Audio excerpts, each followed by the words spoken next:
Good morning, everybody.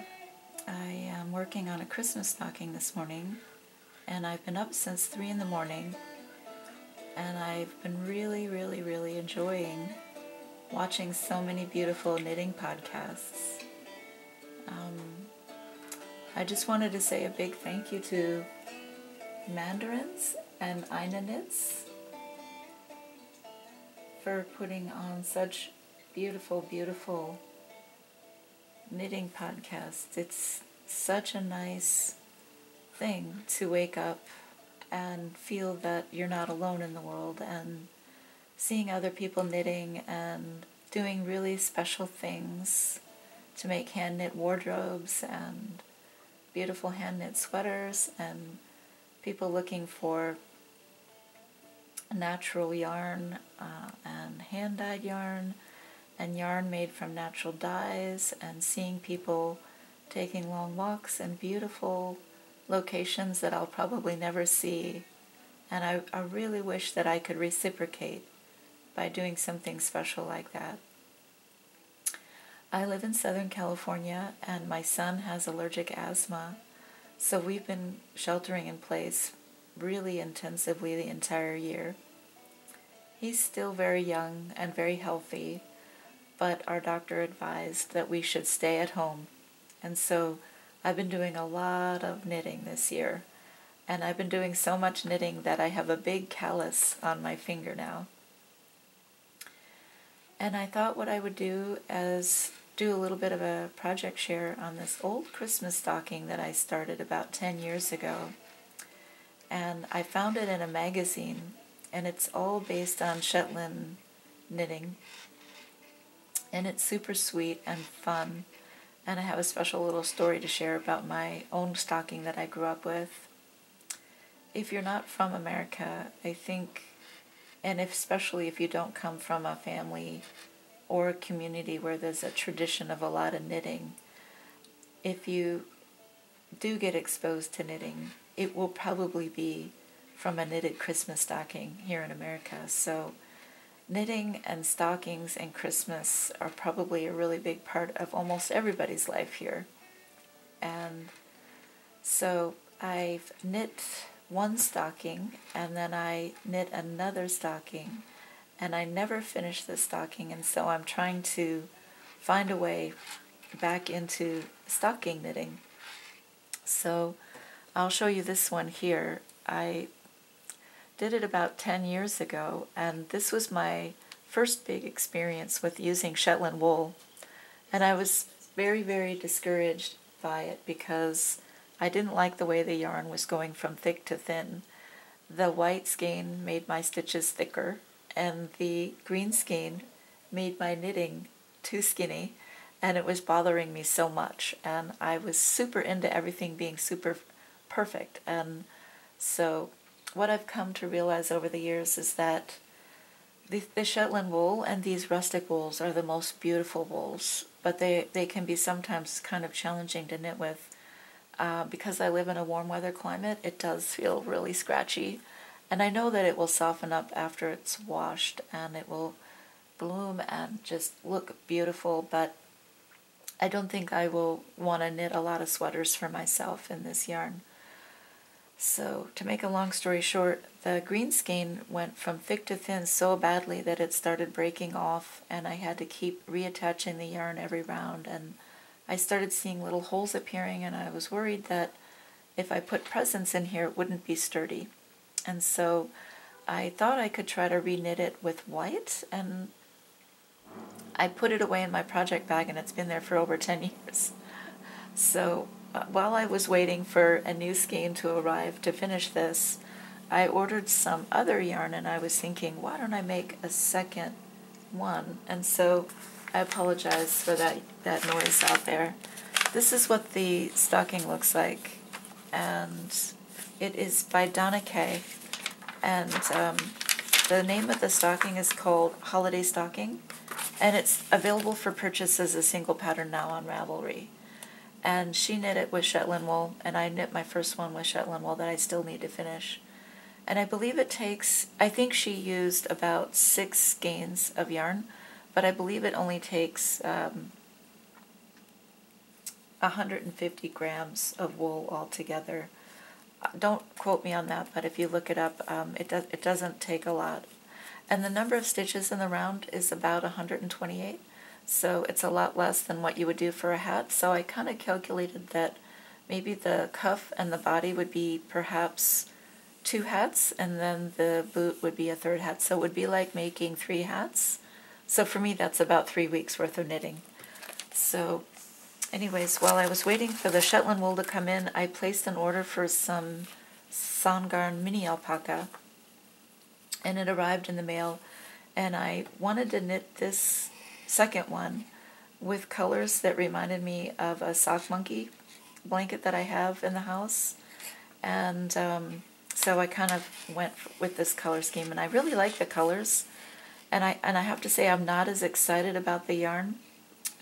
One thing I noticed right away is that it's a little picky. It's not the softest alpaca, and there's higher quality alpaca out in the market, but for a higher price. So that's just one thing to keep in mind. And then the other thing I noticed is now that I'm put the red yarn on, it's much thinner than the brown yarn, and so there is definitely some issues with the weight not being consistent. And so I'm really glad that I'm not using this yarn to make a sweater with, because for one thing I felt it was too picky, and for the other I felt that if you're going to be doing Fair Isle knitting, in my mind it's nice to have yarn that is spun with some consistency so that all the strands are of the same weight.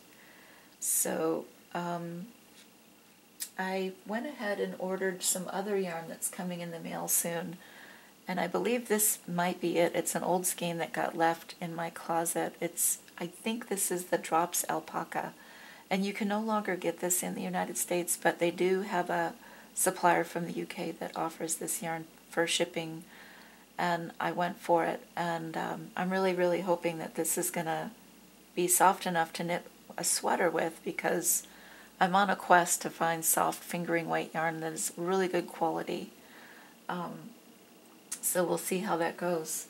And then the final thing that I got, and this was inspired by the Arnie and Carlos Christmas knit along.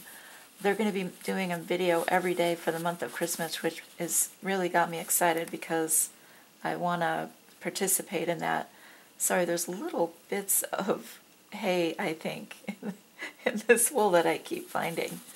So this is the Toku wool from Finland, and I've been hearing people talk about this for a couple of years now, and I don't think this yarn line has been around that long, but I've heard that the dyer for this company is amazing, and that this is the most beautifully dyed yarn, and I love it. I absolutely love the colors. They feel like they are colors from nature, and I'm so excited. I can hardly wait to knit with it. And you can see, for example, this color here is only a color that you're ever going to get from a chemical dye. But these are colors that look like they're plant-based dyes. One thing I did notice from looking at the skeins is that this yarn does look like it goes from thick to thin, which tends to bother me, but it is just going to look more like hand-spun wool, and that's just part of the deal with this yarn, is that it's rustic, it's not soft, it does look like it goes from thick to thin, and that will affect your knitting, but that is going to be part of the beauty of the finished knitting, is that it's the color is going to look gorgeous, and it'll look, I'm guessing it'll kind of look like what my knitting would look like if I had to raise my own sheep, spin my own wool, dye my own yarn, and knit it from hand, something to keep my family warm in, and that is what knitting used to be all about. So it really is going back to the old ways, and I'm totally excited about working with this yarn. I have to say, when I look at the colors, I am much more excited about these three than I am about these colors here. And that's another thing that kind of got me a bit down working with this stocking, and I wanted to give it up when I started it so many years ago, is because I'm not a fan of this red. I don't know, it just feels like a blood red. That, I liked the green, and the gold was good, but I didn't like the gold with the red. I'm not sure if I'm ever going to actually finish this stocking. Doesn't that sound awful? And when the alpaca yarn came in, I was super not liking it either. And I wondered if I was going to finish this one at all. But now that I've done this much of it, I feel like maybe I'm going to keep going. I'm not sure. It's going to be maybe the whole week of knitting this skinnier yarn on size 0 US 0 needles, or 2mm needles, and stockinette. I'm not a fast knitter, but one thing I noticed is that if you can knit with your hand, doing the continental style of knitting, it goes so much faster. And I've been studying a lot of videos lately, trying to figure out how to knit with Fair Isle, all in my left hand, because I really want to be a more productive knitter, and I really want to knit more quickly. You can see how slow I am. Once I get going, I can get much faster when the camera's not in front of me. But this is more or less how I knit continentally. And I've got that Norwegian thimble where I can kind of do the two threads, the two yarns on my left hand, and kind of have that sense of being on training wheels. But for the life of me, I cannot tension my yarn properly. But I've studied different knitters from Norway and seen how they knit, and I've studied a few knitters from Germany to see how they knit, and I more or less think I'm on the right track, but I think it just requires getting out some plain yarn and just practicing some knitting without working on a project. And I think maybe just dedicating myself to doing that maybe 15 or 20 minutes every day, and I think I'll eventually get there, because for the longest time I didn't know how to knit on double pointed needles, and I finally managed to master that. And for the longest time I didn't know how to master this knitting on my left hand, and then I finally mastered that. So I know that whatever you first start, and if you struggle and you feel like I'm never going to get it, but you do get it. And it's just like baking. If you can do it with someone in your kitchen, it's so much easier. But with Fair Isle knitting, we don't always get the luxury of being able to knit near parents and grandparents and aunts and maybe even uncles who can teach us. And so I had to kind of spend a lot of time watching videos online, and then just staring at the video, rewinding it, looking at it again, rewinding it, trying it again. And I think you have to be really, really motivated in order to do that. It's something that you have to really, really, really want to do. Otherwise it can feel like you want to give up really easily. And that was one of the reasons why I started this channel, is because I just wanted to give people a place to come to who wanted to learn this knitting technique, but kind of felt discouraged because maybe you didn't live near a teacher or a family member or a friend, and it might feel a bit lonely and difficult not being able to figure this out by yourself. And I just wanted to remind people that you can do this. And right now there's a lot of things going on in the world where we need something to keep our minds focused, and especially that we're getting into Christmas, things are getting more difficult. And I know personally for me, I'm feeling a lot more sad. And so I just wanted to channel all of that energy into something really positive. And I thought I would just end this conversation by showing you a little stocking that was made for me when I was a little girl, when my mom was still pregnant with me. And my Aunt Mary, my very, very, very special Aunt Mary, she was the sweetest, kindest, most loving, gentle person you'll ever meet. And I think I found her to be the one relative in my life who I really connected to the most. And so she knit all of my sisters and I one of these stockings, and I'm pretty sure this is acrylic yarn. She was born and raised in Michigan, and her mom was Canadian French, who grew up in Quebec, and she just grew up knowing how to knit from her mom.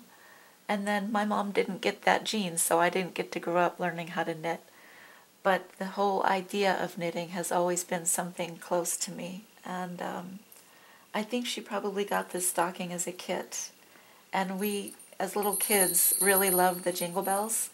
And when we really believed in Santa, there was nothing more special than taking the stocking off the chimney place. We had those in Michigan. And then getting to wear this on our leg was the whole treat of Christmas. It wasn't the gifts inside. It wasn't anything about the presents. It was about this stocking and wearing this stocking and hearing the bells when we ran around in them. I literally have that as a memory, and I couldn't have been older than 3 or 4 when we did that. But my Aunt Mary passed away, and before we lost her, she gave me some of her patterns because she was the one that knit everything for all the grandkids in our family. And unfortunately, this pattern wasn't in that collection, so I had been promising myself that I would literally recreate this stocking stitch by stitch by charting it out, at least the Santa part, and then reknitting this. I promised her in my heart that I would do that because this little guy is falling apart. There's a hole here, and I'm pretty sure there are other holes in here, and I don't think this is going to last for very long. There's another hole here. And because I know how much love that she put into this for every single young mama in our family who was expecting a baby, every expected mama got a stocking for their baby when they were born, and it's such a sweet, loving tradition in our family. And this is the thing that made me feel like I wanted to knit, and this is what inspired me to start knitting. And I thought this was Fair Isle knitting, and I didn't realize it was Intarsia. And for all those hours that I invested in trying to teach myself how to knit, the whole goal was to make a stocking. And so I still don't know how to do Intarsia knitting, but I did master the Fair Isle knitting. And so I just wanted to say to anybody who's feeling like they want to do something special for Christmas and you want to give knitting a try, this pattern is a pretty good one. And you, if you know how to knit a sock, you can definitely knit a stocking. And you have plenty of time. If you have a couple of hours of free time every day and you're kind of a slow knitter like me, I'm pretty sure we're going to make it. We can finish this by Christmas. So I'd like to challenge anyone who would like to get started to join me, and we can share photos and stories. And if not, that's okay too. I thought I would just put out a little personal video about stockings and wish everybody a very peaceful, warm, and loving Thanksgiving in America. And for anybody outside America, to wish everybody a very warm, safe, and cozy, wonderful, sweet winter knitting and Advent season. And I hope to put a new video up in another week. So thank you for watching, you guys, and I'll see you next time.